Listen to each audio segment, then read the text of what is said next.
আমাদের মেয়েদের ঘর সাজাতে এবং ঘরের জন্য কেনাকাটা করতে তো ভালোই লাগে। আগে যখন শপিং করতে যেতাম তখন শুধু নিজের জন্য জামাকাপড়ই কেনা হতো, আর এখন শপিং করতে গেলে ঘরের জন্যই কেনাকাটা করা হয়। আসসালামু আলাইকুম, কেমন আছো সবাই? তো আজকে অনেকদিন পর একটা শপিং ব্লগ শেয়ার করব। বাড়ি থেকে আসার পরের দিনই চলে গিয়েছিলাম ঢাকায়, সেখানে অনেকদিন থাকা হয়েছিল। আবার দোয়েল চত্বর থেকে অনেক কিছুই নেওয়া হয়েছে, আমি সবকিছু ভিডিওর লাস্টে দেখাবো।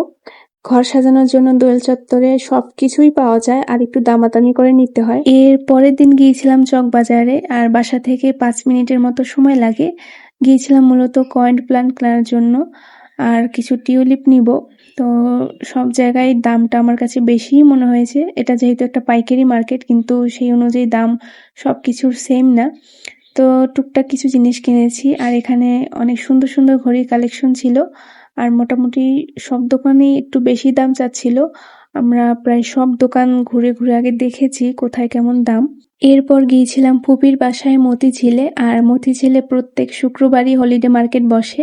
আর ফুপির বাসায় আসলেই আমার এই হলিডে মার্কেটে যাওয়া হয়। সেখান থেকে আমি অনেক কিছুই কিনে নিয়ে যাই। বাইরে গেলে আমি তেমন একটা ভিডিও করি না, আর মানুষের অনেক ভিড়ও থাকে। সেদিন আমি এখান থেকে অনেকগুলো টিউলিপ নিয়েছিলাম, আরও টুকটাক অনেক কিছুই এখানে কম দামে পাওয়া যায়, কিন্তু সবকিছুর দাম আসলে সেম না, অনেকটা দামাদামি করে নিতে হয়। আর অনেকে তো দাম কমাতেও চায় না। পরের দিন অনেক সকালবেলা একটা কাজের জন্য গিয়েছিলাম। এরপর গিয়েছিলাম ধানমন্ডিতে, মূলত 5 মিনিট সেলাইতে গিয়েছি চাদর কেনার জন্য। অনেকদিনের ইচ্ছে ছিল তাদের ব্লকের একটা চাদর কেনার। আমি আসলে অনলাইন থেকে এখন আর কিছুই কেনাকাটা করি না, যা কিনি সব দেখে শুনে। এই ছিল মিস্টার ডিআই, তো এখান থেকেও একটু ঘুরে গেলাম। এখানে ফুলগুলোর দাম মোটামুটি একটু কমই ছিল। এইখানে অনেক সুন্দর সুন্দর পুতুলও ছিল, আর এখন তো বড় হয়ে গেছি। আচ্ছা, এখন দেখাই আমি কি কি শপিং করেছি। এই টেবিল ক্লথটা আমি নিয়েছিলাম মোহাম্মদপুর থেকে। এটার গজ নিয়েছিল 80 টাকা, আর লেসগুলো আমি কিনেছি 10 টাকা গজে। আমি সবসময় ফ্রিজ আর টেবিলের জন্য ম্যাচিং করে কাপড় কিনি, আর 1 থেকে 1.5 গজের মধ্যেই হয়ে যায়। এই সবকিছুর ভিডিও দেওয়ার আগেই ব্যবহার করা শুরু করে দিয়েছি। তো রান্না করতে করতে একটা ভিডিও করেছিলাম। এই স্টেনলেস স্টিলের কড়াইটা নিয়েছিলাম 600 টাকা দিয়ে, আর সিলিকনের চামচটা নিয়েছিল 150 টাকা। এই চেক শার্টটা নিয়েছিল 100 টাকা। এটা আমি মোহাম্মদপুর থেকেই নিয়েছি, আর এটার কোয়ালিটি খুবই ভালো ছিল। এখন পুরো সংসারের জিনিসপত্র দেখাবো। এই ফ্লোর ম্যাটটা নিয়েছিলাম 100 টাকা দিয়ে, এটা হলিডে মার্কেট থেকে নেওয়া। কিচেন অ্যাপ্রন গুলো নিয়েছি 20 টাকা করে, 3 পিস নিয়েছিলাম।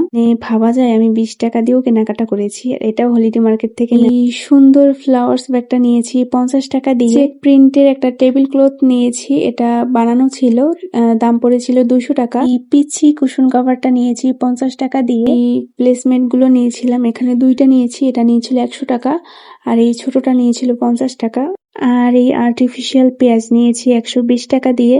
এরপর 2টা নিমা কিনেছি, আর দাম পড়েছিল 20 টাকা করে। মানে আমি 20 টাকা দেখি অনেক কিছু নিয়ে ফেলেছি। এই আর্টিফিশিয়াল প্ল্যান্টটা নিয়েছি 250 টাকা দিয়ে। এই ভিন্টেজ ঘড়িটা নিয়েছিল 550 টাকা। মার্কেট থেকে এই বিছানা চাদর নিয়েছি 850 টাকা পড়েছে। সার্ভিং ডিশটার দাম পড়েছিল 150 টাকা, আর প্লেট 2টার দাম পড়েছিল 100 টাকা করে। গোল্ডেন কালার চামচগুলোর দাম পড়েছে 150 টাকা করে, আর এই বেতের ঝুড়িটার দাম পড়েছিল 400 টাকা। আর এই হচ্ছে গিয়ে 5 মিশালি থেকে নেওয়া ব্লকের চাদর, এটার দাম পড়েছিল ডিসকাউন্টে 1330 টাকা। বেতের এই টিউলিপ ল্যাম্পটা নিয়েছিলাম 600 টাকা দিয়ে। আর এই পর্দা নিয়েছিলাম আমি 2 পিস 700 টাকা দিয়ে। সুন্দর ইসলামিক ল্যাম্পটা নিয়েছিলাম 180 টাকা দিয়ে। এটা ঘড়ির পাশে রাখার পর খুবই সুন্দর লাগতেছিল। সব শেষে এই সুন্দর বেতের মেরোটা নিয়েছি 600 টাকা দিয়ে, এটা অবশ্য অনেকদিন আগেরই কেনা। এই ছিল আজকে আমার শপিং ব্লগের একটা ছোট্ট ভিডিও। আজকের ভিডিওটা এই পর্যন্তই। সবাই ভালো থাকবে, আল্লাহ হাফেজ।